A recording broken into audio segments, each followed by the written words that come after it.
What is going on, everybody? Welcome to episode number 30 of Ghost in the Night, a Hauntings and Paranormal Podcast. I am Phil Sams. Thank you for taking time out of your busy schedule to check out this podcast or video. Whichever way you take this podcast in, thank you so much. Today we have a special episode, mainly because I want to get some things off my chest, and I want to talk about paranormal hypocrisy. And also then we're going to turn it to a little bit of a lighter note of what drew or what prompted me to get into the paranormal field and share some examples of what got others into the paranormal field. So stick around.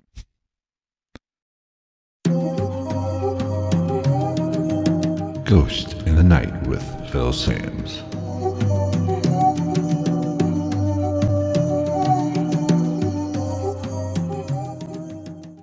When it comes to the paranormal, I hate to say it, there is a lot of hypocrisy in this world. And what's prompting this episode is on Twitter, I like to throw out questions to other investigators, other paranormal fans, and get their take, get their opinion. So every week, every couple days, or every other week, no certain schedule, I do throw out a question and see what kind of responses I get. I want to hear from the paranormal community and see what their opinions are. So I posed out this question the other day, or a while back actually, and I got a response that was so freaking hypocritical. Not the response wasn't hypocritical, but the response, and then you look at the profile of the said person or they were being a complete hypocrite. It's been weighing on me for a little while now, and I went back and forth on whether to do a podcast or discuss it in any medium. But you know what? I'm going to go ahead and do it today, and I want to get your feedback on what you think. Am I blowing it up a little bit, or I'm making a mountain out of a molehill? Let me know what you think. But the question was, I wanted to find out what was, as paranormal investigators, what is your biggest difficulty, or what trouble do you have, or obstacle do you feel is the hardest for you to overcome? Got a lot of responses, and a lot of them were typical, finding places to investigate, dealing with group size and things such as that nature. But one response, or one comment, I guess should say, came through on my notifications, and it just struck me the wrong way. They probably honestly don't even know or don't realize the hypocrisy in what they said, but it is what it is. But I just want to get your opinion on it, like I said earlier. The response was, talking about going to locations, and basically the person says that they've been to areas. Oh, I should preface this by saying she is a medium, so she has supposedly some special abilities. She can communicate with the spirit world. Great. That's one thing about mediums. I can't prove or disprove it. I don't know if you're full of shit or not. But I digress. Anyway, her response was, that she had been to certain areas and had to redo or fix what, I'm paraphrasing here a little bit, what other paranormal investigators have done, or, to get these souls or spirits at ease. Now, in that statement right there would have been fine if she just left it there. Because I understand there are some paranormal investigators that I don't want to say knowingly try to make things worse or provoke. I'm not a big advocate of provoking, but I'm not a big deterrent of provoking. I don't do a lot of it. If I'm dealing with something a little bit more darker, or what I feel or is presented as evil, or a spirit is trying to interact with me in a negative type way, okay, maybe I'll get a little bit more aggressive. It's a case-by-case situation. I'm not above it, but I don't just walk into a location and go guns blazing and start calling out demons or start calling out spirits and trying to just piss them off to where I get a response. It's not my style, but I do have that tool in my tool belt if the situation is needed, or I feel that, or I get the sense that, they're coming at me a little bit. But like I said, if she would have just left it at that, fine. Because some paranormal investigators maybe do more harm than good. I don't know. This isn't an exact science. Honestly, there's not a right or wrong answer in any of this. This is all personal opinion. Let's be honest. We don't know what we're interacting with or if we're actually interacting with anything. That's the really interesting part of this. We don't know. We all might be complete and total fools and be basically talking to ourselves in the dark, and what is actually we are interpreting as evidence or interaction is just our minds collectively playing a big ass trick on us, essentially. But anyway, let me get back to it. So I do think that maybe some people can do more harm. That's why I don't do a lot of residential, having a brain fart, residential locations, in people's homes.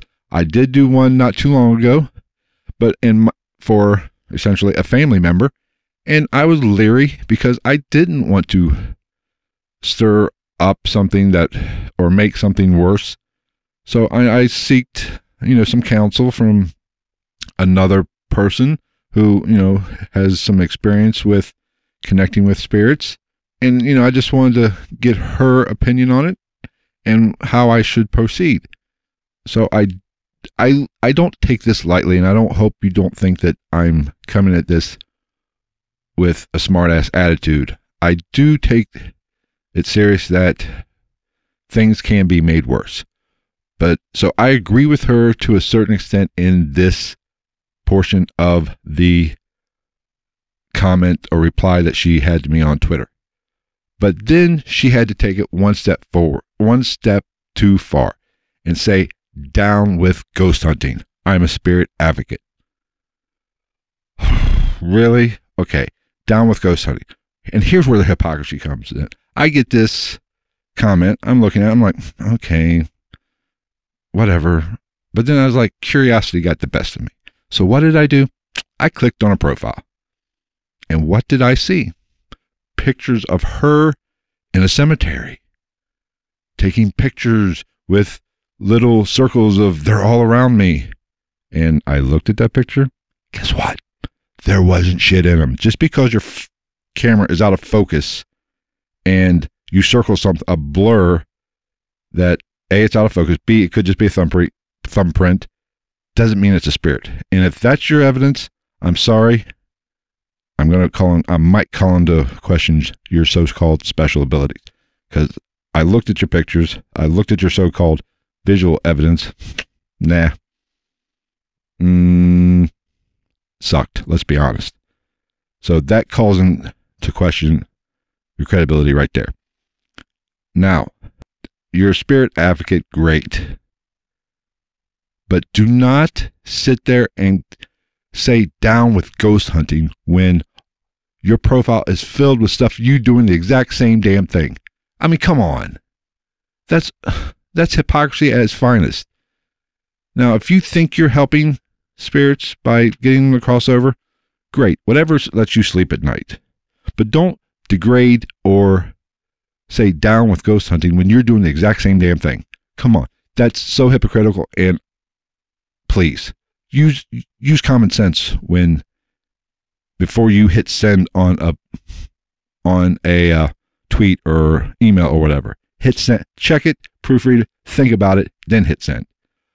But just don't, for future reference for anybody, don't do something and then look at your profile and it's filled with the exact same thing you're complaining about. I mean, just because you think you have special abilities makes you better than me. I mean, please, at least I come at it with a little bit more science, because your pictures, there was no science in those pictures. I mean, let's get real.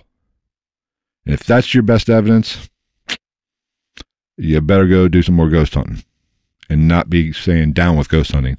get your ass out there and do it a little bit better. I mean, that's just my 2 cents. I mean, hypocrisy does kind of get under my crawl a little bit. I mean, just the audacity to say down with ghost hunting.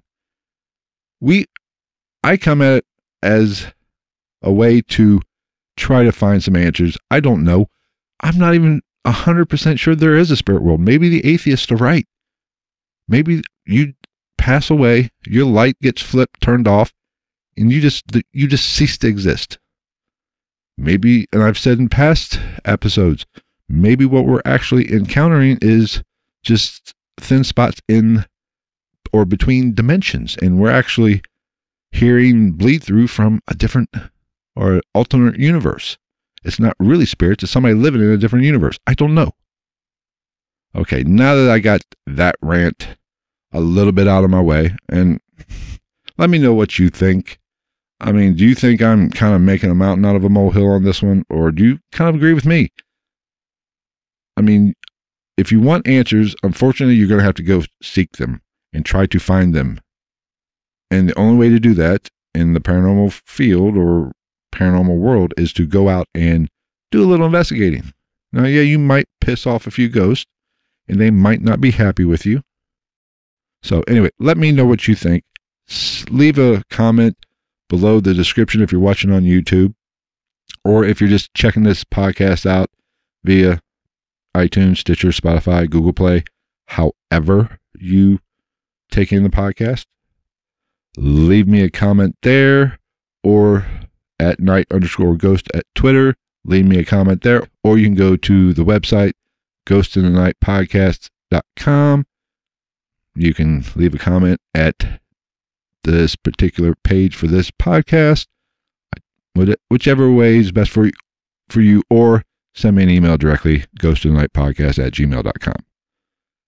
Let me know what you think about the hypocrisy of saying down with ghost hunting and then basically being a ghost hunter yourself, just with some special abilities. So let me know what you think. Next, I want to get into what gets people started into the paranormal, and I will start with what got me into the paranormal and drives my interest in this topic. So that's what I'm going to talk about next. Okay, so I feel since we're talking about the paranormal and where we got our start, and let me go ahead and talk about how I got my interest in the paranormal before I get into some other people's or other ideas of why other people might get into the paranormal. Now, it's a common theme with most paranormal investigators is they start because they have an experience. I mean, you heard Zach Bagans' intro to the almighty ghost adventures. Most paranormal investigators get their start or their interest is piqued because of an experience at a younger age or an experience in general early on in life or even late in life.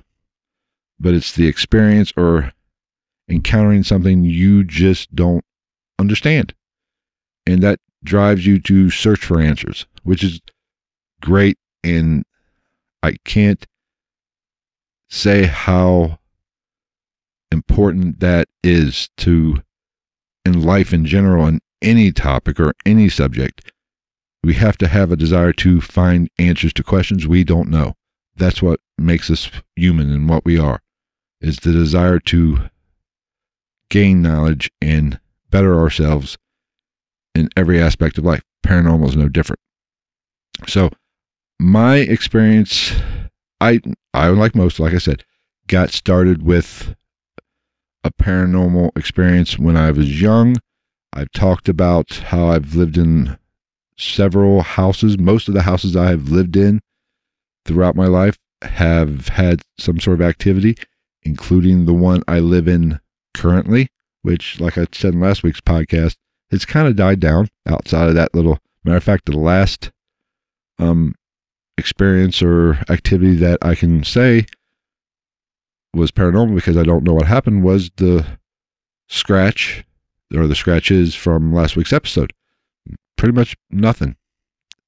And I would think the more paranormal investigating I do, because you always hear about people or paranormal investigators going on investigations and are concerned or have brought back or been followed back by a spirit, and activity in their house ramps up when they go out in these investigations. Been on plenty of investigations. If anything, in my experience, it's went the other way. The more I go on, the less activity I'm having. So I don't know. That is what it is. But let's get back to my younger experience. Now, my first experience with the paranormal, I'm not going to go into a lot of details because I'm going to do a whole episode, probably an interview about that here at some point, because I have to bring in somebody to explain or give a first-hand account, because I was so young when it happened. So, but I was really young, probably 2, 3, 4 years old. So I don't have a memory of it. The memories I have of it, I'm pretty sure are just, the stories that have been told me over the years. But that initially, hearing that I had that paranormal experience, really got the ball rolling with me in the paranormal fields.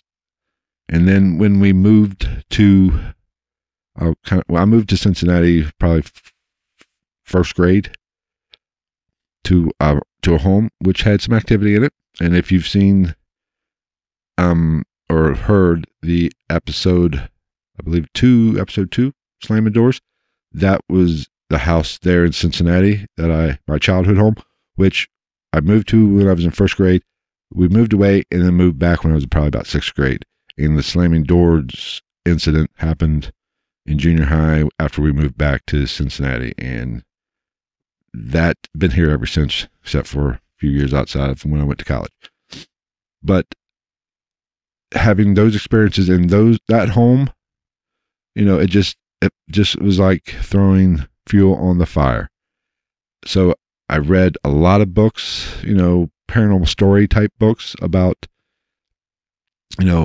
people's experiences, which, gotta remember, this was in the late 80s, early 90s. There wasn't a lot of paranormal TV, and it wasn't as common as it is today, or out in the open as it is today.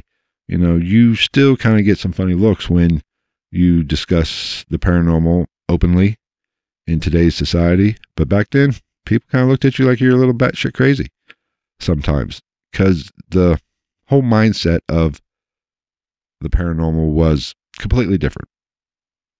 And that's the one good thing about these so-called paranormal shows, is they have sparked the interest in, they have got more people involved in the paranormal, which is great. The more eyes you got on a problem, the more opportunity you have to get some answers and find out what is going on.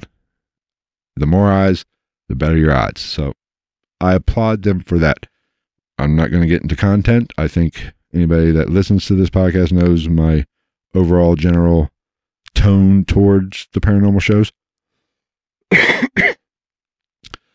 But that, so I'm typical when it comes to people getting started in the paranormal, an experience which sparked an interest, and then the fire grew and it drove me to where I'm at today, essentially. Now, I can say I'm very fortunate that I had parents, or my mother, I should say, really did not hamper my curiosity or my experiences. If anything, she helped with them. She, it wasn't a total, let's talk about it at the kitchen table. No, but she didn't say, oh, don't talk about that either. It was an open dialogue about it. It wasn't real prevalent in our conversations or anything, but she didn't think I was crazy, because she had had the experiences, and she had had experiences when she was younger. And so she didn't close that door to the paranormal or to the unexplained or anything with me like so many people do in today's society. A lot of people think that we are open when we were children, and then as we get older, society kind of shuts that door for us because it's not seen as acceptable, or it's just becomes taboo, essentially. People might think you're crazy. So naturally, as we get older, we skew more towards being non-believers, or we just close ourselves off to the supernatural, essentially. So that was not the case for me. We were open about it. We did discuss it, but it wasn't a topic of conversation 24/7. It was just open there, and it was the elephant in the room. So I was fortunate in that aspect. A lot of comments that I received to that question were, just like that, an experience or a death in the family, or, somebody close to them died and they came back and spoke to them before they even knew they were dead. Things such as that, which that was somebody, I don't exactly remember who sent me that, but I believe it was their grandmother passed away, and she lived 50, 60 miles away, and the grandmother came to see them, and, they didn't go into great detail about the conversation, but naturally they were visited by the grandmother, and when that visitation happened, the grandmother had just passed. That kind of stuff I would expect, and that would drive anybody to go down this paranormal path. But that was a majority of the responses, as I expected it would be. You got a lot of, just curiosity. It's fascinating to them, which is totally acceptable. This is a fascinating field to be in. I mean, because it's exciting, because you don't know what's around the corner. You don't know when that light is going to get turned on, or that door is going to slam, or you're going to get tapped on the shoulder. It's the thrill of it. And that is one of, I know one person said it, but the thrill of ghost hunting or paranormal investigating, going to a location that should have activity or has reported activity, and sitting in the dark, asking questions, and walking around in the dark. I mean, it gets the blood pumping. Now, it's not as glamorous or exciting as some of the paranormal shows make it out to be. It's tedious and can be boring at most times, let's be honest, because most times you don't get anything. You're just sitting there talking to yourself in the dark. That's all you're doing. But there are other times then when something happens, you get a knock, you get a response, or you hear a disembodied voice. Those are, they're few and far between. I mean, I shouldn't say few and far between, but, they're spread out and they don't happen all the time. So that is like an addiction. You experience that, you want to experience it more, and it just builds and snowballs. So, maybe some of us are adrenaline junkies to a certain extent.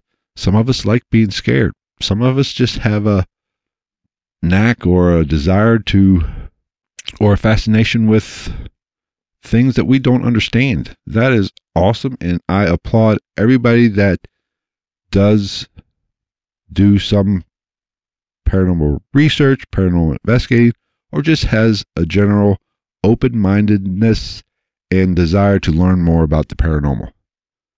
That, like I said earlier, that is the only way we're going to find answers.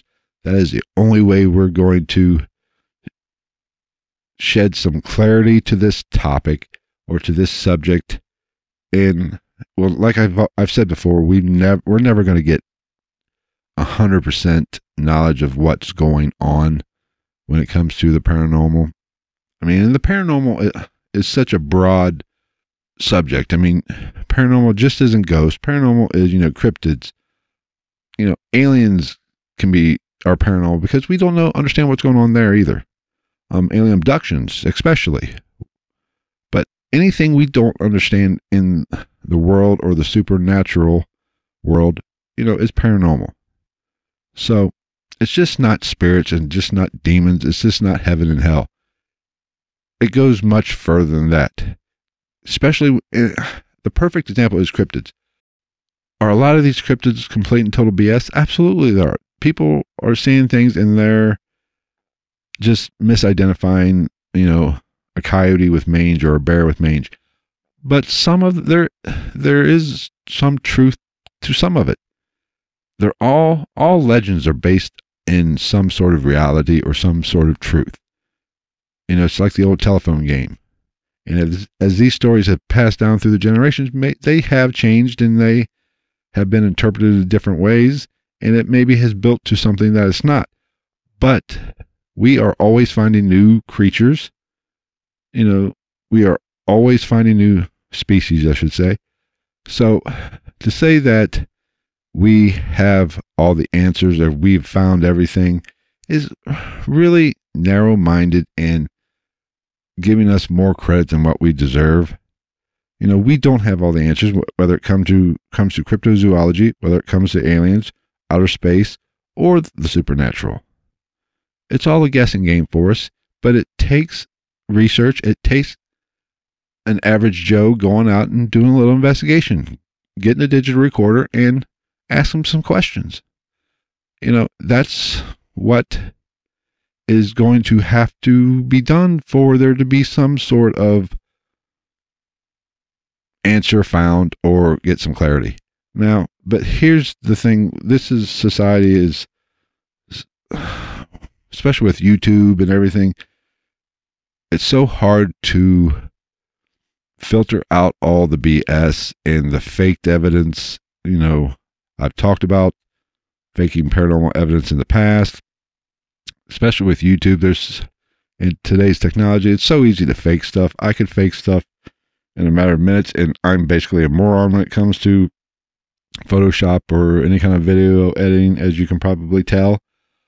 But so it's hard to filter through and go through all this stuff and find the things that are truly, paranormal, or there might be a spirit or a picture of a spirit or a picture of a shadow person, or that is a true EVP. I mean, we're kind of cynical by nature, and people are generally assholes, so you get a lot of faked evidence. And that does hurt every person who puts out credible evidence, or at least puts out evidence they don't understand what it is, and they're looking for help to find an answer. This picture, I don't know what this is in this picture. I'm not saying it's spirit, but there's something in this picture. Can anybody tell me what this is? But no matter how good your piece of evidence, you are always going to have people that either mock you or say it's faked or whatever.